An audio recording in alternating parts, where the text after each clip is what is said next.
টাকা পয়সা নাই, টাকা পয়সা কম আছে, তার মানে কি গরিব, আমার মতো আর কি। রেস্ট মানে বাংলা মানে রেস্ট বলতে বলতে এটাই আমরা ভুলে গেছি যে রেস্টের বাংলা কি। আচ্ছা, আমার এখন মনে আছে আপাতত। মনে করেন যে সাপোজ আপনার আহ বন্ধু অথবা বান্ধবীর বিয়ে, ঠিক আছে, আপনি তো দাওয়াত ছাড়াই চলে যান। যদি তুমি তাকে আমন্ত্রণ জানাও অথবা আমন্ত্রণ করো, তাহলে সে আসবে, আর নাইলে আসবে না, রাগ করবে। এখন আমরা দেখবো হচ্ছে কি হাইপোথেটিক্যাল বা কন্ডিশনাল। এই সকল ক্ষেত্রে আমরা কোন কোন মডেল ভার্বস ব্যবহার করব। হাইপোথেটিক্যাল মানে কি? হাইপোথেটিক্যাল মানে হচ্ছে কি যেটা অবাস্তব অথবা একটা কাল্পনিক একটা ঘটনা। ওকে, মানে যেটা যেটা বাস্তবে হয় নাই, যেটা কল্পনাতে হয়েছে, ঠিক আছে, ঘুমের মধ্যে। আসলে ঘুমের মধ্যে না, মানে কল্পনাতে ঘটনাটা হইতে পারতো এরকম একটা বিষয়। অথবা কি কন্ডিশনাল, অথবা মানে কি শর্তমূলক, মানে এটা হইলে এটা হয়তো, এটা হইলে এটা হয়তো, এটা না হইলে এটা হতো না, এরকম একটা বিষয়। তো এই ক্ষেত্রে কোন কোন মডেল ভার্বস হয় আসলে আমরা দেখি। এই হাইপোথেটিক্যাল এবং কন্ডিশনাল এর ক্ষেত্রে আমরা মূলত কি would, could, might এইসব মডেল ভার্বস ব্যবহার করব। ওকে, তো এটা সেন্টেন্স স্ট্রাকচারটা কি হবে? সেন্টেন্স স্ট্রাকচার হবে আমাদের অ্যাজ ইউজুয়াল, যেমন প্রথমে কি সাবজেক্ট হবে, এরপরে এই মডেল ভার্বস গুলো হবে। ওকে, এরপরে আমাদের ভার্বের বেস মানে সবগুলারই যখন আমরা একটা সেন্টেন্স বলবো, এই মডেল ভার্বস এর ক্ষেত্রে সেন্টেন্স স্ট্রাকচার কি সবসময় একই থাকে, মানে এটাকে চেঞ্জ হয় না। প্রথমে সাবজেক্ট, পরে মডেল ভার্ব, পরে মেইন ভার্ব, এরপরে বাকি যা আসে। কিন্তু যেহেতু এটা হাইপোথেটিক্যাল এবং কি কন্ডিশনাল মূলক, কন্ডিশনাল সেন্টেন্স আমরা কি বলতে আমরা কি বুঝি? এটার মধ্যে কি অলওয়েজ কি ইফ থাকে, যদি কন্ডিশন, যদি ইফ।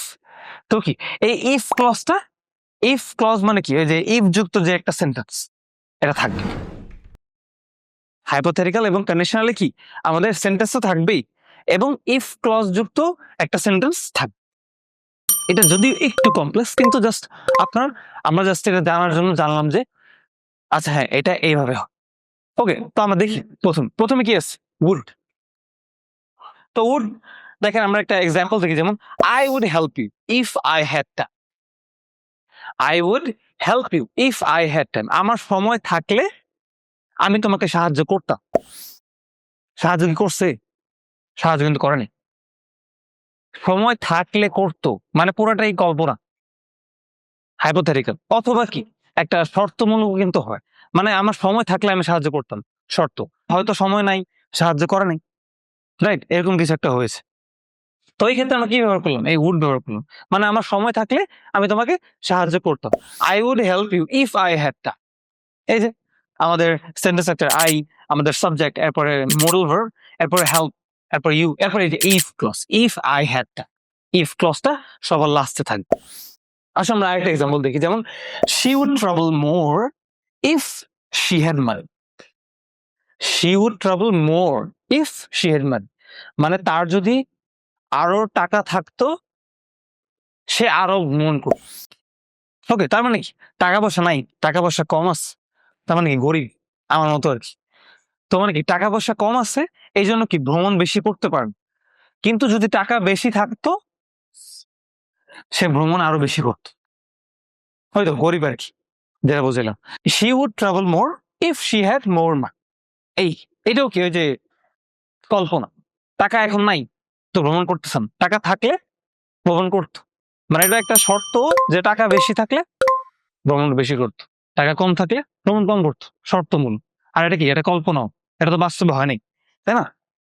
এই তখন আমরা দেখবো কি কুড, কুড দিয়ে এখন আমরা দেখবো হচ্ছে এই সেন্টেন্স গুলো কিভাবে বানায়। যেমন আমরা দেখি he could win if he tried, সে জিততে পারতো যদি সে চেষ্টা করত। সে জিততে পারতো যদি সে চেষ্টা করত। চেষ্টা কে করছে?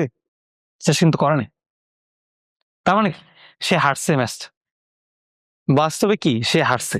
কিন্তু যদি সে চেষ্টা করত, যদি ইফ হি ট্রাইড, তাহলে সে জিততে পারত। কন্ডিশনাল, শর্তমূলক, অ্যাগেন শর্ত।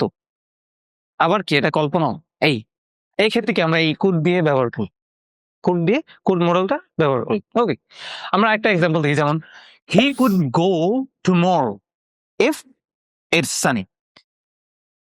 সে কালকে যেতে পারে যদি দিনটা কি রোদ উজ্জ্বল হয়, অথবা দিনটা কি যে মানে সূর্য পর্যাপ্ত পরিমাণ আলো থাকে, দিনটা রোদ উজ্জ্বল হলে সে কালকে যেতে পারতো। তার মানে কি, কালকে দিনটা যদি যদি মানে কি ওই যে সূর্য উঠে রোদ উজ্জ্বল হয়, ঠিক আছে, ওই ক্ষেত্রে সানি হলে তখন সে যাবে, আর না হলে যাবে না, শর্ত। ওকে, তো এই ক্ষেত্রে কি আমরা কি এই কুড ব্যবহার করলাম শর্ত বোঝানোর জন্য। ওকে, এখন আমরা লাস্টটা দেখি, যেমন কি মাইট। মাইট এখানে দেখেন আমরা এক্সাম্পল দেখি, তাহলে আমরা জিনিসটা আরো ক্লিয়ার হবে। যেমন দেখেন, you might feel better if you rest. You might feel better if you rest. তার মানে কি? তার মানে হচ্ছে তুমি ভালো অনুভব করবে যদি তুমি রেস্ট নাও, অথবা কি বিশ্রাম কর। রেস্ট মানে বাংলা মানে রেস্ট বলতে বলতে এটাই আমরা ভুলে গেছি যে রেস্টের বাংলা কি। আচ্ছা, আমার এখন মনে আছে আপাতত যে you might feel better if you rest. তুমি যদি বিশ্রাম করো তাহলে তুমি ভালো অনুভব করবে। ভালো অনুভব করতেছে এখন, এখন কিন্তু ভালো অনুভব করতেছে না, মানে কি এখন শরীর খারাপ লাগছে, কিন্তু ওকে শর্ত দেওয়া হয়েছে যদি তুমি এখন বিশ্রাম নাও তাহলে তুমি ভালো অনুভব করবে, আর নাইলে করবে না, শর্ত। ওকে, তো এই ক্ষেত্রে আমরা কি ব্যবহার করলাম, এই এগেন মাইট। ওকে, আসলে আমরা লাস্ট একটা এক্সাম্পল দেখি, যেমন she might come if you invite her.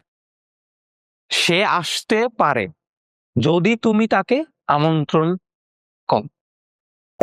সে কি আসছে? সে কিন্তু আসেনি। মানে এর কি, মাইট কাম মানে আসবে এরকম কিছু একটা, সে কিন্তু আসেনি। যদি আমন্ত্রণ করে তখন যাবে।